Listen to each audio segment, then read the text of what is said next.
Hello my friends and welcome back. Thank you very much for being with me again today. This Wednesday, that is in 2 days, on the 23rd, there will be, I would say, the final meeting between the Americans, the Brits, the French and the Ukrainians. I mean, the ones representing Ukraine, my bad.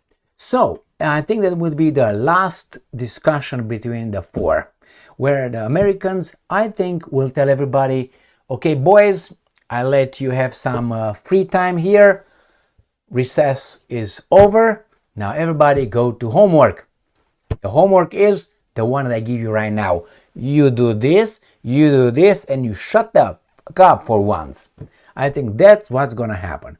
That's the first topic for this video. In London on Wednesday. This is the first topic. The second one, well, Putin, surprisingly, for the USA Today, is okay negotiating with the Ukrainians. Is that a surprise for you? It's not a surprise for me. Why? Because the Russians, including Putin, have been saying this since the war began. That's the second topic. All right, now the third topic, and not the last one, is how should I put it? It's a little analysis made by a certain guy here, with which at least the title, I think, is a clear exemplification of what exactly will come out of the war in Ukraine. And this article, or the, how do you call it, the segment, has to do with, the opinion has to do with Trump, United States of America, Putin, which is Russia, and then whatever is in Ukraine. I think this gentleman missed the Europeans because the Europeans are irrelevant. And then we have here the last topic, how Putin reacts to the proposal to halt civilian strikes. Remember, the guys in Ukraine, the guys in charge of the Ukrainian nation, non-Ukrainians, keep saying the Russians hit the civilians, the Russians should stop hitting civilians and so on. It is true, civilians are dying. Why? Putin explains why. Not as a justification, but I don't know, that's his side of the story. Like in any quarrel, you should hear both sides or all sides. All right, let's start with the first topic. About the meeting, right? New Voice of Ukraine, April 21st, 2025. Next round of ceasefire talks slated for April 23rd, Zelensky. Now, he's not the organizer, and look how intellectually he looks over here. Isn't he, with the flag, with the glasses over there? Isn't that beautiful? Yes, he's a real Ukrainian. All right. Is this Yermak? All right. The search for a viable ceasefire plan will continue at a meeting of Ukrainian, UK, French and US officials in London, April 23rd. And I'm quoting, our representatives will work in London this week. Will work. They will be smacked around. Ukraine, Britain, France and United States, Zelensky wrote. We are ready to proceed constructively to achieve an unconditional ceasefire and then establish genuine, lasting peace. Now, hey, where am I? Jesus Christ. All right. Whew, did you miss me? Now you're gonna French kiss me. All right. So what's going on here? Zelensky is the one who has logic and has compassion, empathy.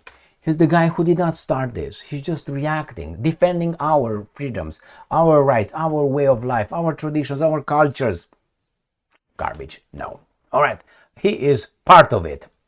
Remember when he said that he doesn't like anything about the Minsk agreements? The Minsk agreements, if implemented, they were supposed to clear the peace, have a durable peace over there in Ukraine. But no, they didn't. He said, I don't like anything about it. And all of a sudden, the Russians attacked Dino. What a coincidence, do you think? All right, let's go to the second article.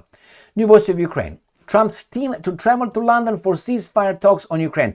This is not going to be a ceasefire. I think these guys, the Americans, will give the Ukrainians, the Brits and the Frenchies, they will give them the homework. Shut the hell up, listen to what I'm telling you, otherwise I'm going to smack you around. And I'm quoting, we've talked about moving forward with a potential short-term ceasefire. The Russians will not agree with that. And that's exactly why we're heading back to London this week, to lock it in. Nothing will happen. Nothing will happen. Next. USA Today. Putin says he's open to direct peace talks with Ukraine as Trump grows impatient. But before that, Right here again. You see, do you think he's really talking here? He's like me right now. I'm going to play. So this is one picture. This is the second one, okay? And I'm going to show you mine. The first one. A very intellectual, you know.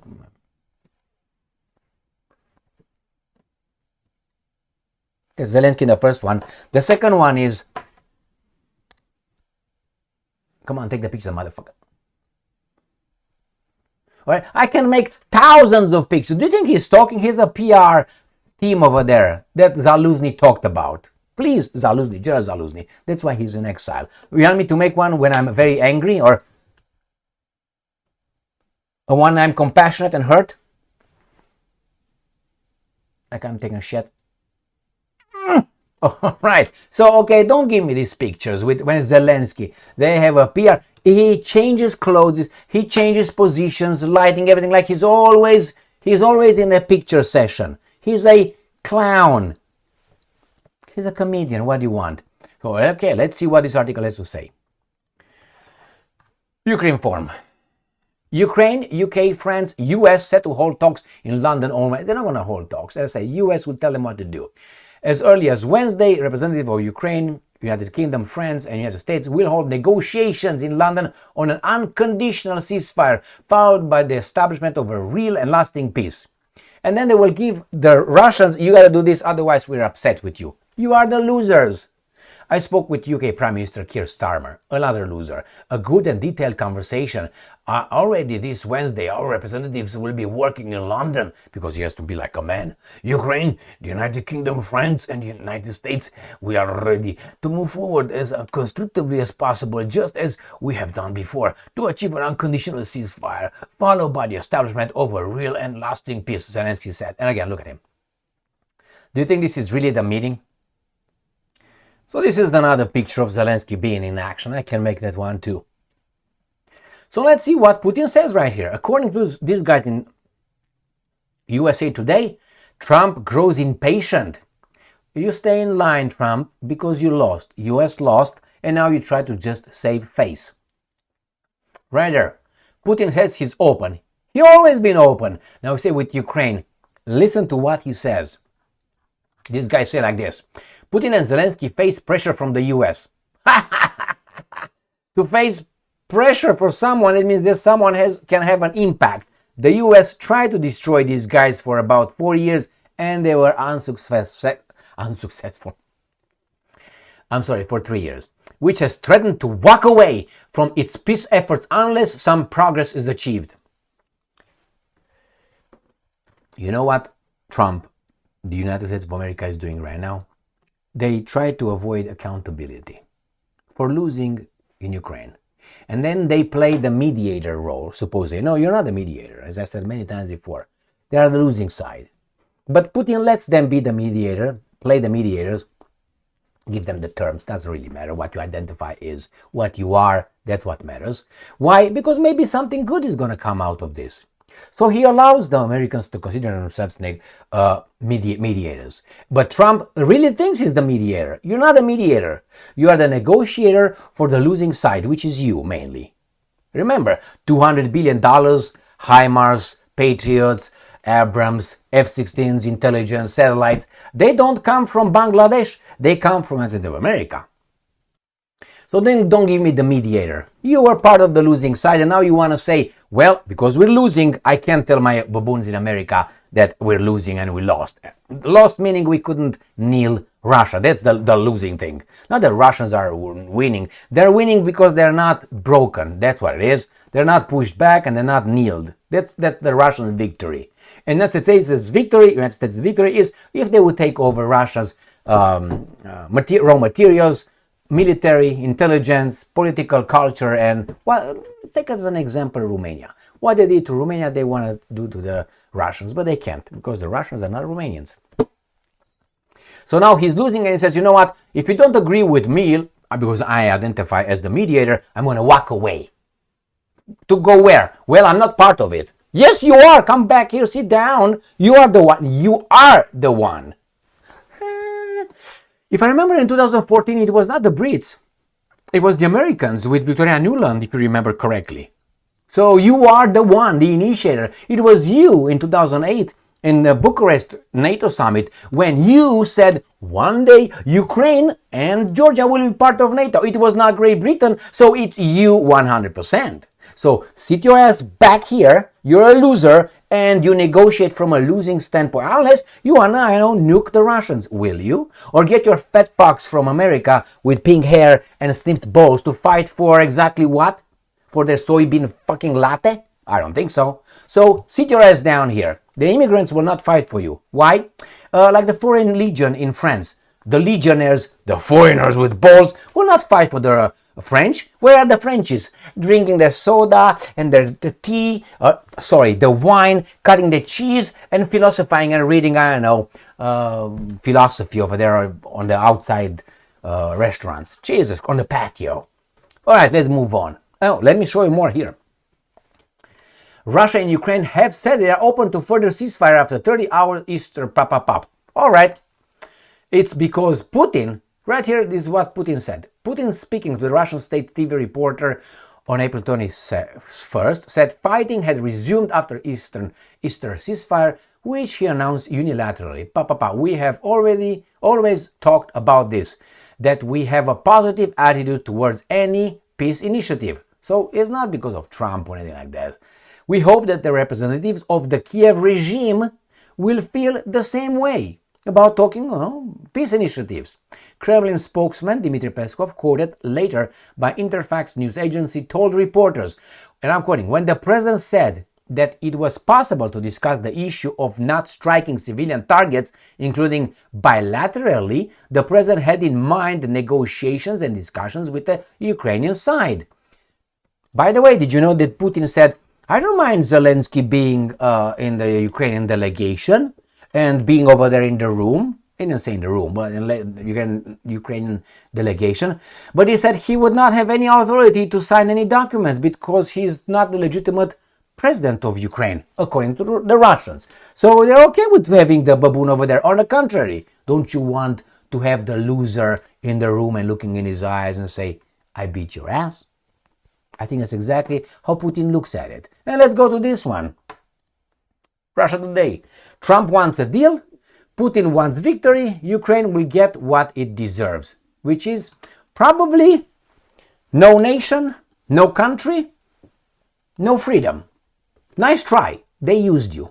Who's they? The guys in charge of you that you voted for, who worked for you, right? For you.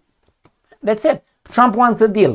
He doesn't really care. He wants the raw materials. He tried to get them for free, but Yeltsin is already dead, so therefore he tried it differently. And now he's going to get it differently, like equal one-on-one negotiations with the Russian government, which he doesn't really like, but he doesn't really care. You know why? He has enough money. Sell me your raw materials cheap, and I make a deal with you. I couldn't steal them from you, but hey, I'm okay with this one. Let's go to the last topic. Here it is, Russia Today. Putin reacts to proposal to halt civilian strikes. I was like, what the hell is going on here? The Russian president has addressed a suggestion to broaden and extend the Easter ceasefire. All right. Putin was speaking to Russia 1 TV on Monday when he was asked about the recent Easter ceasefire and a Ukrainian proposal that the sides declare a bilateral halt to strikes on civilian targets. And this is what he says. This needs to be sorted out. This is all a subject for a thorough study, Putin said. Okay, my stomach is growling like a bitch. I don't know why, but nevertheless.